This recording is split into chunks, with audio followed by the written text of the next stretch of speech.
Bajo toldos que protegen de la lluvia y el polvo se encuentra uno de los últimos hallazgos del nuevo sitio arqueológico en Copán, ubicado al noreste de Honduras. La excavación se realizó desde hace varios años en una colina cubierta de arbustos, con poca visibilidad en todo el valle, lo que habría sido un asentamiento guerrero al que los expertos llaman rastrojón. Rastrojón proviene de la palabra rastrojo, que significa vegetación densa, el primero en su tipo en Copán.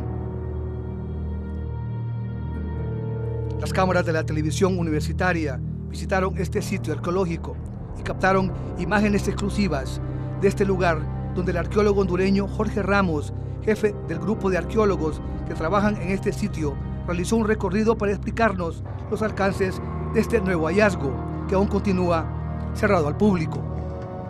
La superficie fue elaborada con diferentes materiales de una forma muy irregular. Entonces nos preguntábamos por qué, ¿verdad? Si por lo general estos lugares eran los espacios para convivir, para actividades y toda la parte social entre los habitantes de las estructuras. Entonces, próximamente, luego de esto, nos dimos cuenta que dos de las estructuras no tienen gradas que conducen a este patio. Entonces, sus fachadas principales no están orientadas para acá, que es pues lo normal, ¿verdad? En la arquitectura maya, que todas las estructuras miran hacia el interior del patio. Esas dos estructuras que tienen a sus espaldas no fue así. Entonces eso nos fue abriendo un poco la luz de la función del sitio. Llegamos a comprender de que el sitio aquí no era tanto como para estar platicando y haciendo actividades rituales, ceremoniales, sino que estaban pendientes más del valle y de la entrada al valle. Si ustedes ven aquí a la izquierda hay un cañón. En la parte izquierda de ese cañón hay tres estelas, tres monumentos, que antes de trabajar rastrojón habían sido relacionadas o asociadas a alineamientos astronómicos. Pero nosotros vemos de que las estelas en sí no hacen una alineación perfecta, ¿verdad? No están alineadas correctamente. Esas estelas lo que están haciendo eran puntos de comunicación. La que está más lejana, como unos 2 kilómetros de aquí, es la persona que estaba ahí junto a esta estela, podía visualizar las personas que están entrando en la siguiente bolsa, ¿verdad? Porque el río de Copán tiene varias bolsas. Copán es una de ellas, Santa Rita, El Jaral y Río Amarillo son las otras. Entonces la persona que estaba en la estela más lejana podía visualizar perfectamente. Luego esa persona, creemos ahora que podía transmitir el mensaje a la siguiente y a la siguiente. Si usted se para en aquel borde va a sentir que la brisa viene en esta dirección. La voz viaja más porque es un cañón, entonces la voz viaja más rápidamente, efectivamente en esta dirección. Caso en la dirección contraria no. Entonces debieron haber como gritado de alguna forma, ¿verdad? De comunicar diferentes gritos. Ellos tenían formas de comunicarse a través de diferentes gritos, ¿va? Como es el humo, que diferentes formas de hacer humo, etc. Ahora sí hace sentido de la posición de las estelas y la ubicación de rastrojón, que funcionan más como un sistema de comunicación para la protección y defensa del valle de la ciudad de Copán. Rastrojón viene de la palabra rastrojo, que es una vegetación densa, difícil de penetrar. Y de hecho, como unos 15 años atrás, yo anduve haciendo un reconocimiento aquí con otros colegas y aquí era difícil entrar. Nosotros tuvimos que arrastrarnos en la superficie para ver estas estructuras. Estaba completamente cubierto de vegetación. Yo creo que vegetación espesa. Una cosa interesante es que las tres estelas que ustedes ven allá fueron colocadas por el 12º gobernante de Copán. 12º gobernante de Copán, Cac Utihuitzcahuil, conocido popularmente como Humo Jaguar, es el primer gobernante que empieza a utilizar un atuendo de guerrero. En la estela 6 se puede ver más claramente en la entrada, cuando está a punto de llegar al pueblo, en el senderito que conduce de las ruinas al pueblo, ahí está la estela 6, es donde aparece este gobernante vestido como un guerrero. Y los símbolos que tiene ahí son de estilo teotihuacano. Y los teotihuacanos tenían una deidad de la guerra, la serpiente de guerra que nosotros llamamos acá. Entonces él viene y empieza. Copán tuvo una relación con Teotihuacán desde el 427 después de Cristo con la llegada del fundador, Quinish Chashcugmó, que aunque venía del centro del Petén, tenía conexiones con Teotihuacán. Es más, el texto en la superficie del altar Q nos habla de que él fue a tomar como los símbolos de poder antes de venir y establecerse y reorganizar la ciudad de Copán. Entonces, las estelas están allá al 12º y por el estilo de la arquitectura, no solo de la arquitectura, de la escultura que estamos encontrando en el sitio, está más o menos por el tiempo del siguiente gobernante, que sería el hijo del 12º gobernante. ¿Qué quiere decir eso? Si este señor pone las estelas allá, él pudo ver cierto tipo de amenaza, ¿verdad? Entonces el hijo lo que hizo fue seguir con ese programa de defensa al ubicarse en este sitio. Una de las imágenes que hemos encontrado decorando la estructura 10 es precisamente de la imagen del 12º gobernante, que su hijo lo pone ante la sociedad y ante la comunidad de Copán como el patrono de los guerreros, ¿verdad? Fue utilizado como un ícono de la guerra y el que pues estaba como apoyándolos a ellos en la defensa de la ciudad. Porque para los mayas los gobernantes cuando morían pasaban a un nivel superior, ¿verdad? Y muchos de ellos eran deificados. El fundador lo fue y ahora creemos que el 12º gobernante también alcanzó ese estatus, de tal manera que podía ayudar en una forma sobrenatural a la protección del sitio. Quiriguá era uno de esos sitios que Copán tenía controlado, ¿verdad? Quiriguá le traía tributo y estaba subyugado a Copán. Junto a Quiriguá habían otros centros menores. Quiriguá le ayudaba a Copán para el control del jade. Quiriguá está cerca de una de las fuentes más importantes de jade utilizadas en Mesoamérica. Entonces Copán controlaba esa fuente de jade a través de Quiriguá. Pero a partir del 650 después de Cristo comienza la tensión entre estos dos grupos, entre estos centros. Entonces Quiriguá, no tenemos información, pero podemos deducir en base a todo lo que existe en Rastrojón que Quiriguá se independice. Tenemos documentado la muerte del 13º gobernante, 18 Conejo, ¿verdad? En Copán. Tenemos la documentación. No conocemos la naturaleza, cómo se dio el ataque, qué forma, cómo lo capturaron. No tenemos detalles. Lo único que sabemos es de que murió 18 Conejo de una invasión de Quiriguá. Pero en todos ustedes se pueden preguntar por qué, si estaban tan protegidos. 18 Conejo no murió aquí en Copán. 18 Conejo murió fuera de Copán. En el texto de la escalinata jeroglífica menciona que este rey murió en un lugar donde no hay estelas, no hay monumentos, no hay altares. No sabemos si eso es literal o es algo simbólico que nos están queriendo decir de la muerte de 18 Conejo. Pero creemos de que 18 Conejo no murió aquí en Copán, tuvo que haber muerto fuera. Esto es producto de una falla geológica que está pasando al norte del grupo principal, que no afecta al valle. Como por la segunda estela, ellos estaban construyendo un hotel hace unos años, y ese hotel, la misma falla lo hundió de la misma forma que pasó con el sitio.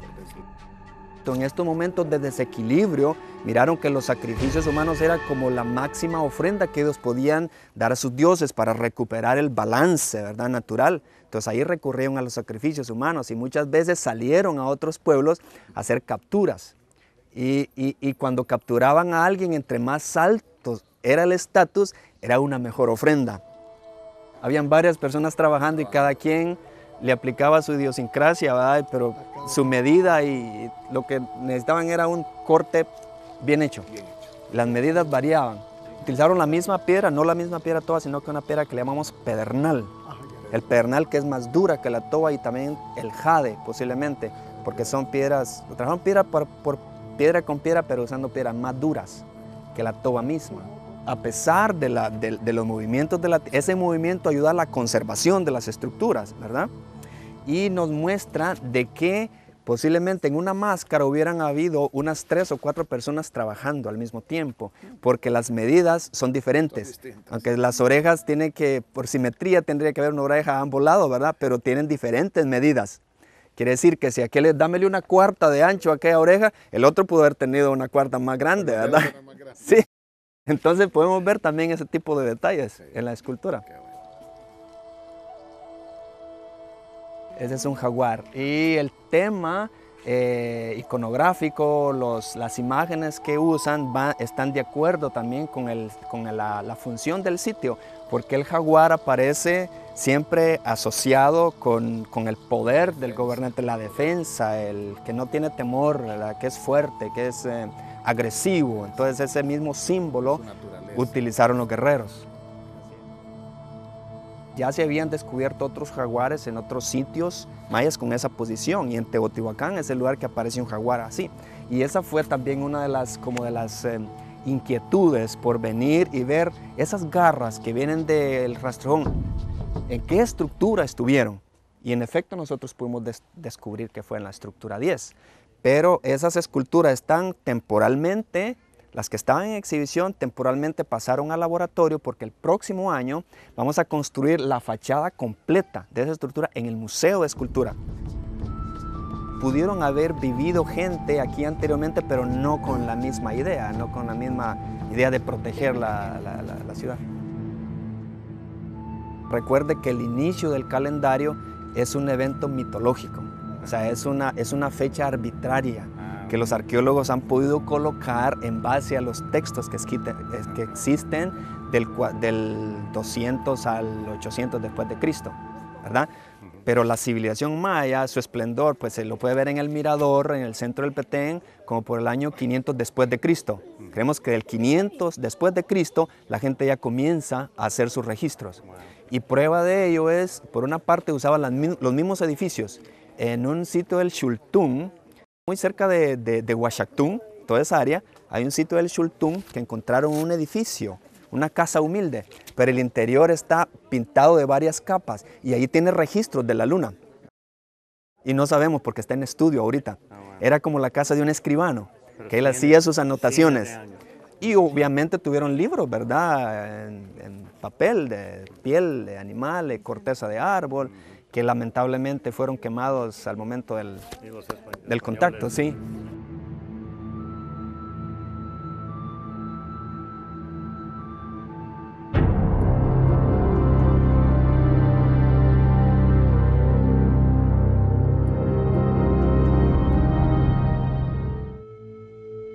Corría el año 2007, cuando un grupo de jóvenes oriundos de Copán Ruinas fueron reclutados por el arqueólogo hondureño Jorge Ramos, quien les enseñó las herramientas básicas para realizar las tareas de excavación y restauración en este sitio arqueológico. Este es el caso del descubrimiento de una máscara original en forma de jaguar, que fue recuperada en Rastrojón y que simboliza el poder de los gobernantes mayas. Por razones de investigación, los arqueólogos no mostraron la figura que fue descubierta en este sitio arqueológico en Copán Ruinas.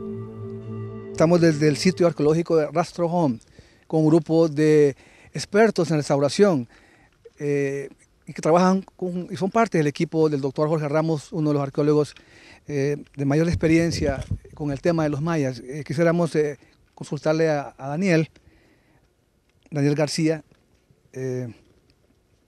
¿Cuál ha sido su experiencia con este proceso de restauración, Daniel? Bueno, primeramente, mucho gusto. Es un placer tenerlos aquí en Copán y especialmente en el sitio Rastrojón. Primeramente quisiera decirle que yo entré por un trabajo que se hizo en el museo, que es el pintado del templo Rosalila. Ahí comenzamos con José Carlos y otro compañero de nosotros, y prácticamente el proyecto solo era para 4 meses, lo de nosotros. Pero el doctor se interesó en nosotros y nos hizo que viniéramos aquí al sitio a trabajar. Aquí ya nos pusimos a la orden de Jorge y él nos enseñó todo sobre lo que se hace acá en el sitio. Quisiéramos comentarles que ninguno de ellos estudia arqueología, no son estudiantes de ese tipo de carreras de antropología que se imparten en la máxima casa de estudios. Es un grupo de jóvenes que viven aquí en Copán Ruinas. Queremos preguntarle a Karina. Karina, ¿cómo ha sido este proceso de entrenamiento que el doctor Jorge Ramos les ha hecho a todos ustedes y que no son arqueólogos?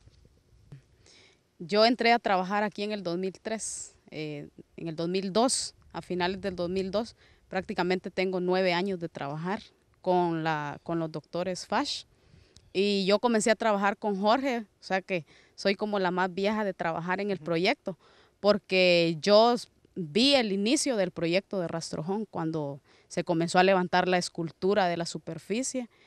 Luego, después de eso, pues a nosotros realmente quien nos capacitó fue el don René Viel, que también es un doctor en arqueología francés.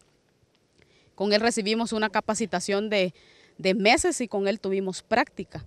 Además de eso, pues el doctor ha traído grupos de la Universidad de Harvard y ellos han venido a hacer trabajo de campo y nosotros nos hemos integrado con ellos también a trabajar y pues a tomar un poquito de experiencia junto con ellos, a vivir la experiencia de lo que es el trabajo de campo. Pero realmente, pues en cuanto a teoría, pues tenemos más o menos porque hemos aprendido de ellos, de los arqueólogos directamente, del doctor Fash, que es una eminencia en el área de arqueología, y también con Jorge, ¿verdad? Con Jorge trabajamos directamente porque con él es que estamos trabajando casi todos los días del año aquí y haciendo el trabajo de campo. Y así es de que la experiencia realmente la hemos adquirido directamente trabajando en este sitio, en lo que es Rastrojón. Y hemos visto el proceso, los inicios y hasta dónde hemos llegado ahorita. Y realmente pues es más que un trabajo, es algo que disfrutamos hacerlo. Realmente hemos descubierto de que nos encanta trabajar en esto, ¿verdad? Y más que todo pues es un placer trabajar. Para mí en lo personal puedo decirles que ha sido un placer. Hasta este momento yo no puedo decir de que estoy arrepentida de trabajar aquí, al contrario. Yo cada día venimos con nuevas expectativas para ver qué vamos a encontrar, qué se va a hacer hoy, porque el proceso, lo más bonito del proceso es que no se hace lo mismo, sino que cada día nosotros hacemos cosas diferentes, tomar fotos, dibujar, estar con los excavadores.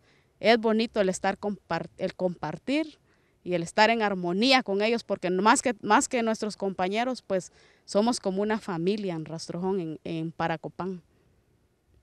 Cuéntanos ahora, José Carlos González es otro miembro de este equipo de jóvenes que están haciendo el trabajo de restauración. ¿Qué tipo de piedra nos puedes contar? ¿Qué tipo de piedra la que han encontrado aquí en Rastrojón, específicamente con esta máscara? También como mi amiga Karina, estoy muy agradecido, muy alegre de poder trabajar para los arqueólogos doña Bárbara Fash y don William Fash y especialmente Jorge, que me ha dado la oportunidad, como usted dijo, de poder trabajar con la escultura de lo que es Rastrojón. Él desde un principio me puso a mí a trabajar con todas las máscaras, con todas las esculturas y gracias a Dios han salido buenos resultados con todo el equipo de trabajo y principalmente lo que hemos encontrado son, como ya lo dijo anteriormente nuestro jefe Jorge Ramos, es el tema todo relacionado con lo que son jaguares y alas de mariposa y algunas serpientes de guerra. Entonces podemos hablar que la escultura todo está relacionado con la guerra. Y en la estructura 10, lo principal que hemos encontrado son unos jaguares, una máscara gigante de jaguar al centro. En la segunda parte del edificio también tenemos a los costados de las puertas dos jaguares con alas que son muy preciosos, que primeramente Dios en un futuro los verán en el museo completo. Y también podemos encontrar unas serpientes de guerra que salen de la boca del jaguar hacia las esquinas. Y en la parte superior, en el tercer cuerpo del edificio, también se encontraba una serpiente en forma mezclado con mariposa en el centro con un guerrero dentro de la boca también. Es prácticamente lo más impresionante que hemos encontrado. Todo proviene de la estructura 10, que ha sido la estructura que más se ha trabajado, que más se ha investigado. Ya llevamos creo como 4 años solo en esa estructura y hemos descubierto muchas cosas. La máscara central de jaguar, que es la principal, la fachada norte contenía una y la fachada sur contenía otra. La que encontramos en la fachada norte podríamos decir que está prácticamente como un 98 o 99% completa con sus piezas originales, que de lo que yo recuerdo solo no hemos encontrado solamente 2 piezas. Entonces quiere decir que de 150 a 180 piezas solo hacen falta 2. Es impresionante haber encontrado casi completa y en muy buen estado, muy bien cuidada todas estas esculturas. Y finalmente queremos presentar ante las cámaras de la televisión universitaria Nereida Alonso. Nereida, cuéntanos, finalmente, ¿cuál ha sido tu experiencia con este proceso? Bueno, mi experiencia ha sido maravillosa. Yo entré a trabajar con los doctores, con el doctor Bill Fash y con doña Bárbara Fash, por medio del doctor René Viel, como lo mencionaba la compañera Karina García, por medio de un diplomado que sacamos de arqueología, que fue impartido pues por el arqueólogo René Viel. Pues mis experiencias aquí han sido muy maravillosas y estoy orgullosa de trabajar aquí, de llevar el control de excavaciones, de todos los registros arqueológicos pues, que se hacen aquí en el área de la arqueología. Agradecemos a estos jóvenes, a este grupo de jóvenes que son parte del equipo del arqueólogo Jorge Ramos, su compartir ante las cámaras de la televisión universitaria sus experiencias con respecto al sitio de Rastrohom. Rastrohom es considerado un eslabón más en la civilización maya, una cultura que tuvo su mayor esplendor entre los años 250 y 900 después de Cristo, hasta que entró en una etapa de decadencia entre los años 900 y 1200 después de Cristo.